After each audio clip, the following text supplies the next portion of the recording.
दोस्तों, आज की सबसे पहली और बड़ी खबर जल्द जारी होगा। झारखंड बोर्ड 10वीं और 12वीं का रिजल्ट। बेहद बड़ी खबर है। झारखंड बोर्ड द्वारा 10वीं और 12वीं कक्षा के रिजल्ट की घोषणा जल्द की जा सकती है। हालांकि रिजल्ट कब जारी किया जाएगा, इसे लेकर बोर्ड के द्वारा अभी कोई डेट फाइनल नहीं की गई है, लेकिन माना जा रहा है कि इस सप्ताह बोर्ड के द्वारा रिजल्ट जारी किया जा सकता है। बोर्ड द्वारा रिजल्ट की घोषणा ऑनलाइन मोड में की जाएगी। दोस्तों, गुमला से बड़ी खबर सामने आ रही है। यहां वज्रपात से 2 बच्चों की दर्दनाक मौत। गुमला के घाघरा थाना इलाके के दोदांग पाकरटोली गांव में 2 सगे भाइयों की वज्रपात की चपेट में आने से मौत हो गई। बताया जा रहा है कि ये दोनों बच्चे जब स्कूल जा रहे थे, उसी समय बिजली गिरने से यह दुखद घटना हुई। खबरों को माने तो दोनों बच्चे सुबह राजकीय उत्क्रमित मध्य विद्यालय बेलगढ़ा जा रहे थे। इसी दौरान अचानक तेज बारिश होने लगी। बारिश से बचने के लिए दोनों बच्चे एक आम पेड़ के नीचे खड़े हो गए, जिसके बाद अचानक वज्रपात हुआ और दोनों बच्चे वज्रपात की चपेट में आ गए। बड़ी खबर है, 16 और 17 जून को झारखंड के कई जिलों में भारी बारिश। बड़ी खबर है, झारखंड में मानसून के साहिबगंज के रास्ते प्रवेश करने का अनुमान लगाया गया है।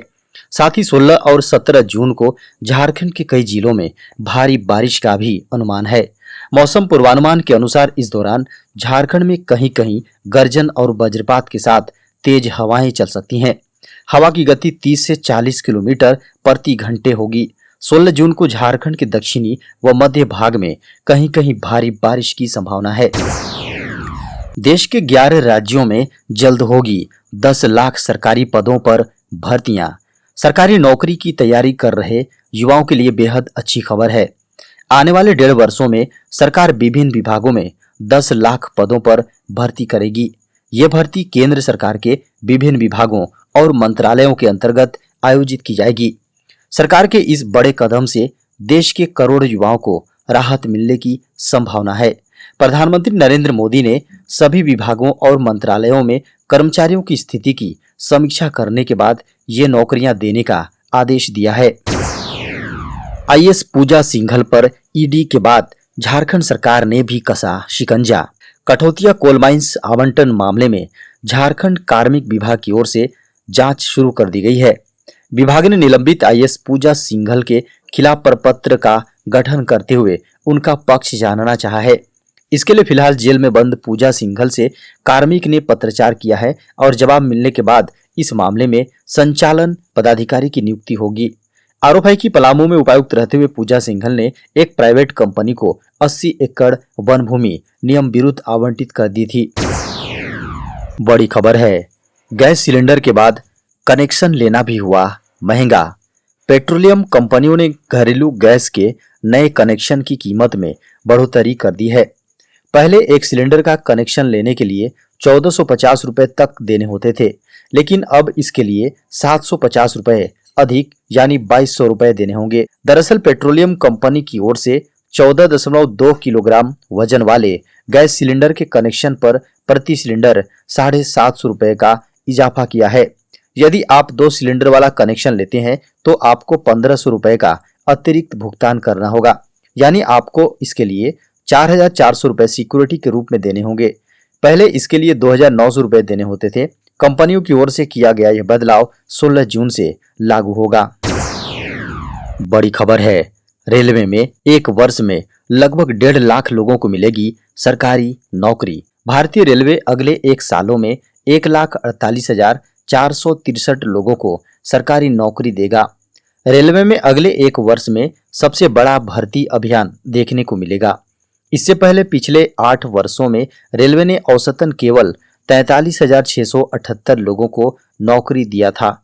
दरअसल प्रधानमंत्री नरेंद्र मोदी ने स्वयं सभी विभागों और मंत्रालयों में ह्यूमन रिसोर्स स्टेट्स की समीक्षा की है, जिसके बाद उन्होंने सभी विभागों और मंत्रालयों से अगले एक साल में 10 लाख लोगों को सरकारी नौकरी देने का आदेश जारी किया है। बड़ी खबर है, देश में पिछले 24 घंटे में सामने आए कोरोना के 8,822 नए मामले।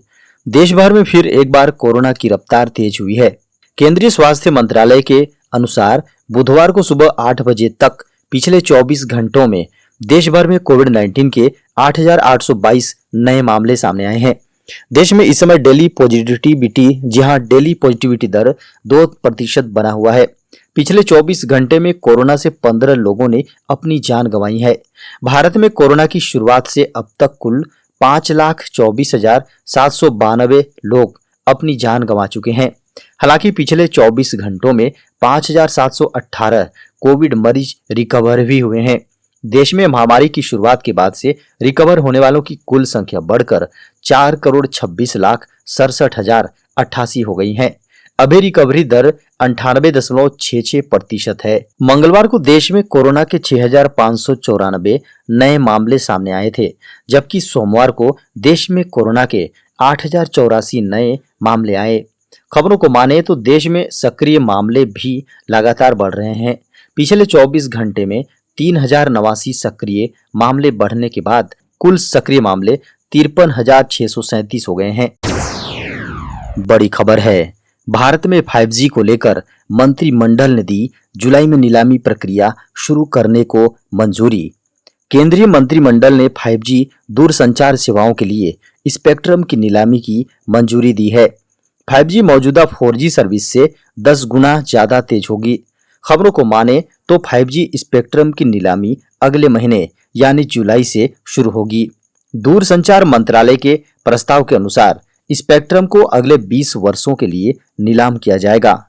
केंद्रीय कैबिनेट की ओर से आधिकारिक बयान के अनुसार 20 वर्ष की वैधता वाले कुल 7,297.85 मेगाहर्ट्ज स्पेक्ट्रम की जुलाई महीने के अंत तक नीलामी की जाएगी। स्पेक्ट्रम की नीलामी लो 600 MHz और 700 MHz, 800 MHz, मिड 3300 MHz और हाई 2600 MHz फ्रीक्वेंसी बैंड के लिए होगी।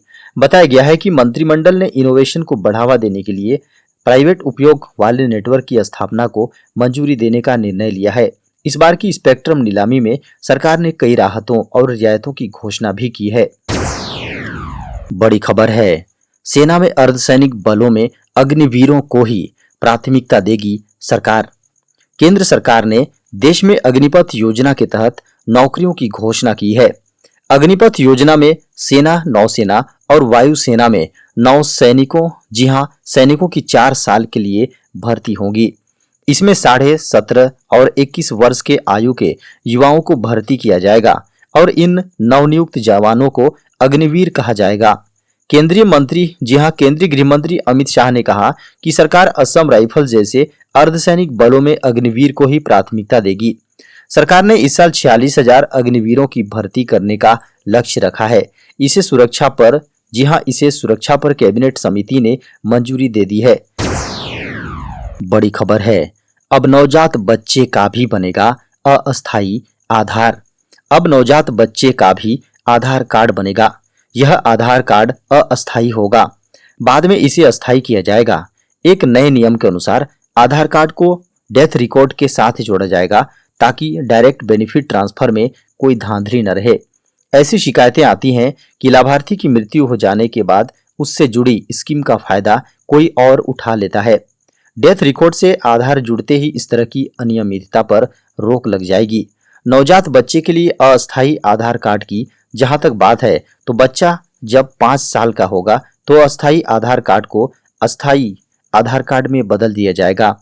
आधार की सरकार agency unique identification authority of India अस्थायी आधार और डेथ रिकॉर्ड से आधार को लिंक करने पर काम कर रही है। UIDAI आधार से जुड़े 2 नए पायलट प्रोजेक्ट लॉन्च करने जा रही है। प्रोजेक्ट के अंतर्गत आधार को जन्म से लेकर निधन तक जिंदगी का अहम हिस्सा बनाया जाएगा। राष्ट्रपति चुनाव के लिए गजट नोटिफिकेशन हुआ जारी, 18 जुलाई को होगा मतदान। हाल ही में संपन्न होने वाले राज्यसभा चुनाव के बाद अब 16वें राष्ट्रपति चुनाव के लिए बुधवार को गजट नोटिफिकेशन जारी कर दिया है। राष्ट्रपति रामनाथ कोविंद का कार्यकाल 24 जुलाई 2022 को खत्म हो रहा है। ऐसे में चुनाव आयोग ने राष्ट्रपति चुनाव के तारीख का ऐलान कर दिया है। 18 जुलाई को राष्ट्रपति चुनाव होंगे। बता दें कि नामांकन की प्रक्रिया 15 जून से शुरू हो गई है। 29 जून तक नामांकन की आखिरी तारीख होगी। वहीं 18 जुलाई को राष्ट्रपति चुनाव होंगे और इसके बाद 21 जुलाई को देश को नए राष्ट्रपति मिल जाएंगे, जो जुलाई की 25 तारीख तक अपना पदभार ग्रहण कर सकेंगे। बता दें कि राष्ट्रपति रामनाथ कोविंद का कार्यकाल 24 जुलाई 2022 को खत्म हो रहा है। इससे पहले 17 जुलाई 2017 को राष्ट्रपति चुनाव हुए थे। जीएसटी स्लैब में जल्द हो सकते हैं बदलाव, 17 जून को होगी मंत्री समूह की बैठक। केंद्र सरकार माल एवं सेवा कर में बड़ा बदलाव कर सकती है। जीएसटी दरों को युक्ति संगत बनाने के लिए गठित मंत्रियों का समूह शुक्रवार यानी 17 जून को बैठक करेगा। इस जीएसटी बैठक में टैक्स दरों में संभावित बदलाव पर चर्चा होगी। इस संदर्भ में खबरों को माने तो मंत्री समूह टैक्स स्लैब में संभावित बदलाव पर विचार कर सकता है। माल एवं सेवा कर काउंसिल यानी जीएसटी काउंसिल की इस महीने बैठक होगी। बैठक में अन्य बातों के अलावा दरों को युक्ति संगत बनाने को लेकर जीओएम की अंतरिम रिपोर्ट पर विचार किया जाएगा। जीएसटी परिषद में केंद्र एवं राज्यों के वित्त मंत्री शामिल हैं। इससे पहले वित्त मंत्रालय के अनुसार महंगाई के उच्च स्तर पर होने के साथ प्रोडक्ट्स और सर्विस पर जीएसटी रेट को युक्ति संगत बनाने की शायद गुंजाइश है। उल्लेखनीय है कि काउंसिल ने पिछले साल कर्नाटक के मुख्यमंत्री बसवराज बोम्मई की अध्यक्षता में राज्यों के मंत्रियों का 7 सदस्यीय समूह गठित किया था।